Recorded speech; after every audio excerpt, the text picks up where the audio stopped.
Good evening student. আমি তোমাদের national ইনকামের ওপর এমসিকিউ নিয়ে আলোচনা করছি, যেগুলো তোমাদের ভীষণ কাজে লাগবে। তোমাদের ভালো লাগলে তোমরা সাবস্ক্রাইব করবে, শেয়ার করবে এবং বেলটা ক্লিক করে রাখবে, যাতে আমার ক্লাসগুলো তোমরা জানতে পারো। আর তোমাদের মধ্যে যারা WBCS-এর কোচিং চাও, আমি কোচিংটা অনলাইনে করাচ্ছি স্কাইপে, তো সেখানে তারা যোগাযোগ করতে পারো। এইখানেই তোমরা কমেন্ট বক্সে তোমাদের নাম, ফোন নাম্বার এবং মেল আইডি দিয়ে আমাকে জানাতে পারো, তাহলে তোমরা আমার এই কোচিং ইনস্টিটিউশনে তোমরা আসতে পারবে। তো আজকে আমি তোমাদের ন্যাশনাল ইনকামের ওপর কিছু কোশ্চেন্স আমি চয়েস করেছি, যেগুলো আমি দিচ্ছি। What is the national income? কোনটাকে বলবো ন্যাশনাল ইনকাম? না, this is the measure of volume of commodity and services produced within the country. This is the measure of volume of commodity service produced of a country during a given period. This is the measure of volume of commodities and services produced in a country during a given period. তাহলে কোনটা হবে? This is the measure of volume commodities produced of a country during a given period. তাহলে country একটা যেটা উৎপাদন করছে, কারণ country বলতে দেশের সিটিজেন, যাদের নেট রিসিপ্টটাকেও আমরা ধরছি, নেট পেমেন্টটাকেও আমরা ধরছি, তবেই সেটা হচ্ছে national income. The term national income represents,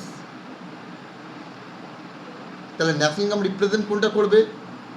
GNP minus depreciation plus taxes, GNP minus depreciation minus taxes plus subsidies, GNP minus depreciation plus taxes minus subsidies, naan of this. তাহলে answer কোনটা হবে? Gross national income at market price minus depreciation and taxes plus subsidies। তাহলে taxes এবং subsidy যেটা নিয়ে যেটা আসছে সেইটা যে নয়, তাহলে এটা হচ্ছে আমাদের ন্যাশনাল ইনকামের জায়গা। The national income of a nation is sum total factor receipts, sum total net export, sum total national debts of investment, sum total net taxes. No, তাহলে sum total factors receipts. Factors সমস্ত land, labour, capital, organisation যা receive করছে, যা payment, তার net, মানে তারা payment করছে আবার তারা রিসিভ করছে, তার টোটাল নেট ফ্যাক্টর রিসিপ্টস। খেয়াল রাখবে, এখানে আমি বলেছি net,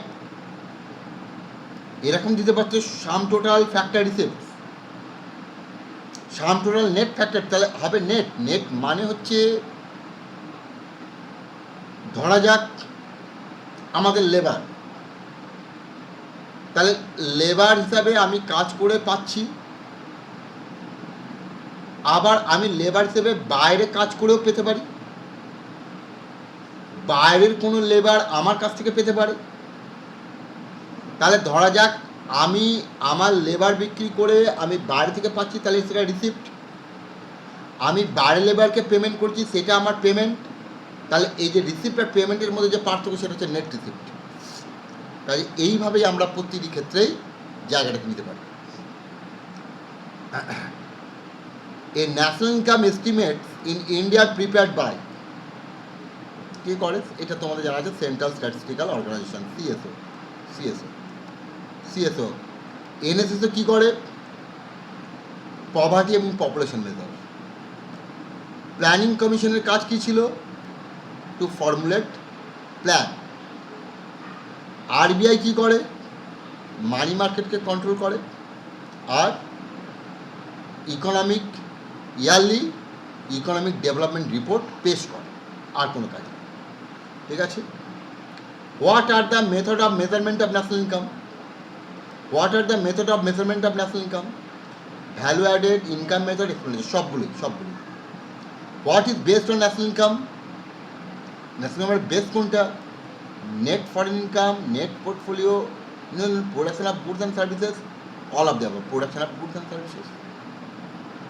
Which features of Indian economy cause problems in the measurement of national income?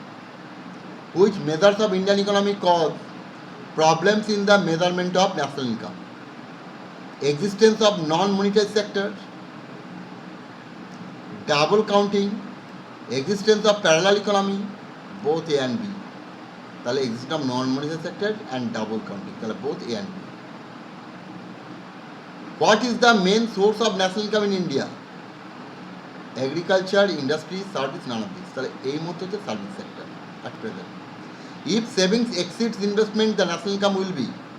Saving যদি ইনভেস্টিংয়ে বেশি হয় তাহলে কী হবে? ন্যাশনাল ইনকাম ডিক্রিজ করে যাবে। Among the Indian economist who had done pioneering work on national income, কে সব থেকে যুগান্তকারী কাজ করেছিল ন্যাশনাল ইনকামের ওপর, অর্থাৎ লজিক্যাল এবং সিস্টেমেটিক্যাল ন্যাশনাল ইনকামকে প্রেজেন্ট করেন? তার নাম হচ্ছে VKRV রাও। আর প্রথম ন্যাশনাল ইনকাম পরিমাপ করেছিলেন দাদাভাই নাড়োজি। আর প্রশান্তচন্দ্র মহলানবিশ কী করেছিলেন? তিনি কম্বাইন করেছিলেন প্রোডাক্ট সেন্সাস মেথড আর ইনকাম সেন্সাস মেথডকে সেই অনুযায়ী, যাতে একই সঙ্গে সমস্ত ক্ষেত্রে সমস্ত সেক্টরকে আমরা ইনক্লুড করে ন্যাশনাল ইনকামকে পরিমাপ করতে পারি। What is the base year for competition national income in India? আমরা 2011-12-কে নিই। Who wrote a book describing economic drain of India during British rule? ঠিক আছে, তাহলে এইটা হচ্ছে un British rule in Indian economy, এইটা লিখেছিলেন Dadabhai Naoroji. Who had estimated national income in India first? পরিষ্কার আমরা একটু আগে বললাম Dadabhai Naoroji. The volume of saving in a country depends upon the level of, কার উপর ডিপেন্ড করে volume of saving? Personal disposal income, private income, national income, all of the above. তাহলে volume of savings of a country অবশ্যই depend করবে national ইনকামের উপর। Who coined the term Hindu rate of growth? তাহলে professor Rajkrishna. এই Hindu rate of গ্রোথটা কি? Hindu rate of গ্রোথটা হচ্ছে যে এইটা হচ্ছে অ্যাভারেজ ইকোনমিক গ্রোথ রেট। আমাদের প্ল্যানিং পিরিয়ডে আমরা কি গ্রো করেছি, কী হারে বেড়েছি, এইটা নিয়ে একটা স্টাডি করা হয়।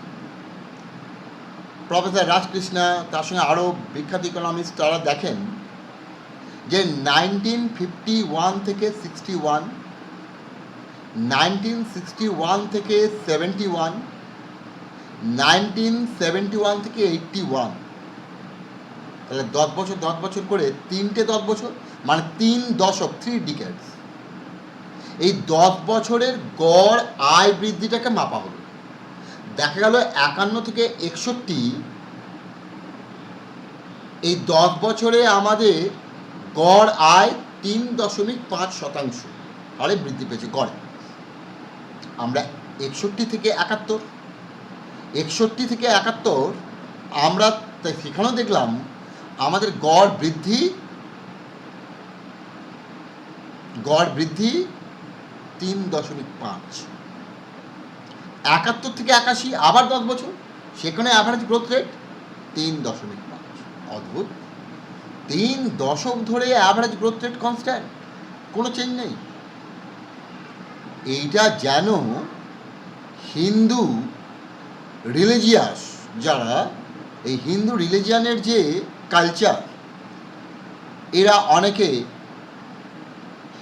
তাদের বংশ পরম্পরায় কিছু নিয়ম কানুন কর্তব্য পালন করে চলে। বলে এটা বংশের নিয়ম, বলে এটা বংশের কুল মর্যাদা, বলা হয় এটা বংশের একটা স্ট্যাটাস। এইভাবে তারা বংশ পরম্পরা সেটাকে অনুসরণ করে। এই দেশের জাতীয় আয়টাও যেন ঠিক তেমনই একটা নিয়মকে মেনে চলেছে। তাই প্রফেসর রাজকৃষ্ণ এই হিন্দুদের এই কালচারের সঙ্গে মিল রেখে এর নাম দিলেন হিন্দু রেট অফ গ্রোথ। মনে রাখবে, professor Rajkrishna. In India Hindu rate of growth is associated with, তাহলে তো বলেই দিলাম। তাহলে কার সঙ্গে associated? National income growth. The value of national income adjusted for inflation is called real national income. এটা হবে real national income. National income has reference to which year? Calendar year, financial year, new year, base year, financial. তাহলে আমরা কোনটা হবে? Financial year, যে আর্থিক বছর হচ্ছে সেখানেই আমরা রেফারেন্স ইয়ার হিসেবে ধরব। Hindu rate of growth refers to the rate of growth of পরিষ্কার GDP. Which ministry is responsible for calculating GDP in India? কোন মিনিস্ট্রি, কোন অর্গানাইজেশন? CSO। কিন্তু কোন মিনিস্ট্রি করে? Ministry of statistics and programme. মনে রাখবে, ministry of statistics and programme কোন সংস্থা করে? সেন্ট্রাল স্ট্যাটিস্টিক্যাল অফিস, আগে বলা তো অর্গানাইজেশন। ওকে, তাহলে আবার বলে রাখি, তোমরা অবশ্যই এটা আমার দেখতে থাকো ইউটিউব চ্যানেল, তোমাদের পরীক্ষার পারপাসে আমি দিচ্ছি। ভালো লাগলে সাবস্ক্রাইব করো, শেয়ার করো, এবং আমি ডাব্লিউবিসিএসের ওপর যে প্রাইভেট কোচিং করাই স্কাইপে অনলাইনে, তোমরা যদি ইন্টারেস্টেড থাকো তাহলে যোগাযোগ করতে পারো তোমাদের কমেন্ট বক্সে জানিয়ে। ওকে, থ্যাংক ইউ।